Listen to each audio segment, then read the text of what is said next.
আপনার বাজে কেন? বাজে কেন আপনার? কথা বলেন, কথা মুখ সামনে কথা বলেন। ভালো কথা বলছেন, ভালো কথা বলছে। আপনি কি বললেন? আপনি তাফসীরে কি বললেন? আপনি তাফসীরে কি বললেন? আপনি যতটুকু বলছেন হয়ে তাফসীর করা হচ্ছে না। আপনি যতটুকু বলছেন হয়ে গেছে। আজব তো। তাফসীর করতেছি না বলতেছেন তো, মানুষ কি বোঝে না? হ্যাঁ, মানুষ বোঝে দেখে তো বুঝাইতে আসছে। আমি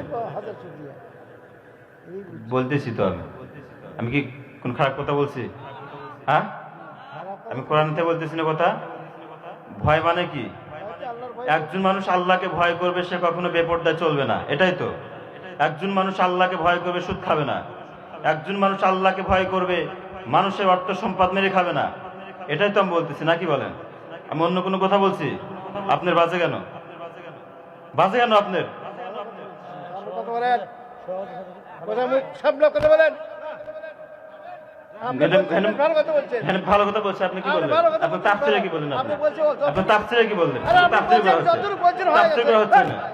আপনি যতটুকু বলছেন হয়ে গেছে। আজব তো। কোন আমি কোন খারাপ কথা বলছি নাকি? যতটুকু বলছেন আপনি বেশ ভালো বলছেন। আমার খারাপ কথা বলছি? আপনারা আছেন না? না, আজকে 12 দিবেন মানে কথা বলার সময় কেউ কথা বলবেন না। কোরআনের কথা বলা হচ্ছে না। এটা কিসের কিসের মাহফিল? আমরা কার গোলাম? আমরা কোরআন জানি, আমরা আল্লাহর গোলাম। আমরা কোরআনের কথা বলতেছি। আমাদের ভিতরে কোরআনই আছে। শোনো, সভাপতি সাহেব যা বলছে তুমি তার বিপরীত কিছু করো না, তাকে জবাব দিও না। আমরা শিক্ষা করছেন আপনারা, আপনি শিক্ষা করছেন আপনারা, আমাদের কিছু আছে, কিছু আছে। অবশ্যই আছে। আপনি আমার থেকে জ্ঞানী, করেন আপনি আমার থেকে জ্ঞানী। দুনিয়ার রীতির বুঝে চলতে হবে। বলছেন ভালো, আমি তো বলছি যতটুকু বলছেন হয়ে গেছে। আমি কতটুকু বলবো, কিভাবে বলবো, এটা আমার ব্যক্তিগত ব্যাপার। আপনার ব্যক্তিগত নিয়ে আমি কথা বলবো না। না বলেন, আপনার ব্যক্তিগত হলে আমাকে নিয়ে আসছেন কেন? আপনি বলেন, আপনি যতটুকু বলেন। আমরা সবাই বসি, আমরা সবাই জায়গায় যাই। ওমাল্লাম ইয়াহকুম বিমা আনজালাল্লাহু ফাউলাইকা হুমুল কাফিরুন। যারা কোরআন এবং হাদিসের কথার বাইরে কথা বলে, যারা আইন বলে, আল্লাহ বলেন এই সমস্ত বান্দা হলো কাফের। সেই কিবতের ভিতরে কি আছে? মারফিং আছে। ঠিক আছে, আমি তো রাজনীতি বলে যাই না, এটাই তো কথা। রাজনীতি কোথায় হয় নাই, তাহলে কেন? হ্যাঁ, আমি তো রাজনীতি কোনো কথাই বলি না, আমি তো শুরুই করি নাই। কেন রাজনীতির আগে আপনি সব উল্টাপাল্টা করে দিচ্ছেন?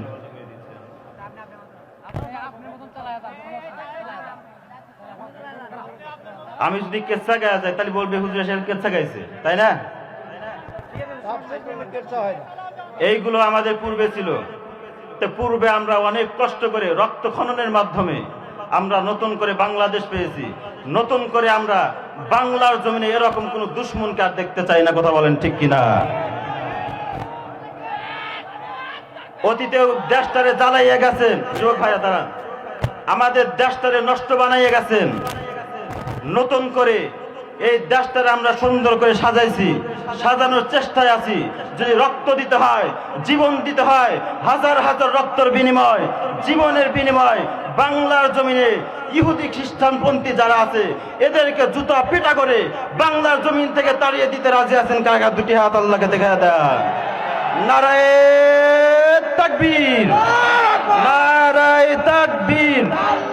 আল কোরআনের আলো ঘরে ঘরে জ্বলো, ইসলামের শত্রুরা। আমরা কার গোলাম?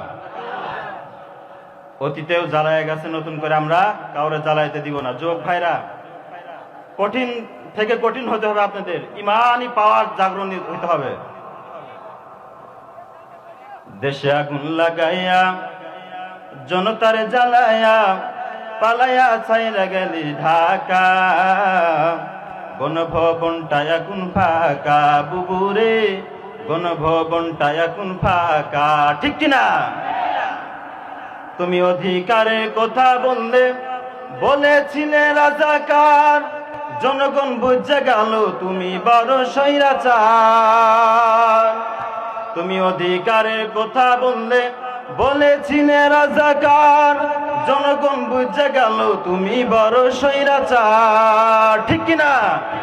ও তোমার নেই তো শরম লাজ, তুমি বড়ই নাটকবাজ। ও তোমার নেই তো শরম লাজ, তুমি বড়ই নাটকবাজ। কাউয়া ডাকে নায়ার কাকা, গণভবনটা এখন ফাঁকা। বুবুরে গণভবনটা এখন ফাঁকা, ঠিক কিনা? তুমি মিথ্যা মামলায় ফাঁসি দিলে সোনার মানুষগুলো রে, কত বড় ডাইনি সেজে নেই মায়া তার অন্তরে। তুমি মিথ্যা মামলায় ফাঁসি দিলে মহান মানুষগুলো রে, কত বড় ডাইনি সেজে নাই মায়া তার অন্তরে। সেই আদালত আছে, ফাঁসি দড়িও আছে, কবে পাবো বুবু তোমার দেখা? অপেক্ষা করছে শুধু ঢাকা, বুবু রে অপেক্ষা করছে শুধু ঢাকা। ও যে কৃষ্ণপুরের মুসলমান, আল্লামা দেলাওয়ার হোসেন সাইদি কোরআনের পাখিকে যারা মিথ্যা মামলা দিয়ে বিষ পান করে হত্যা করেছেন, আগামীতে সেই হত্যার বদলা নিতে রাজি আছেন কারা কারা? দুটি হাত আল্লাহকে দেখিয়ে দেন। দুনিয়ার মুসলিম এক হও, এক হও, নারায়ে তাকবীর। আমি নরম বয়ান দিছিলাম না? গরম করলো কে? আমাদের সাথে যেমন করবেন আমরা তেমনই করব। আমরা তো আল্লাহর গোলাম, আমরা তো দুনিয়ার কাউরে ভয় করি না। আর ভয় করলে তো কথা বলতে আসতাম না। আমি যদি ভয় করি তাহলে আমি কোরআন শিখলাম কেন?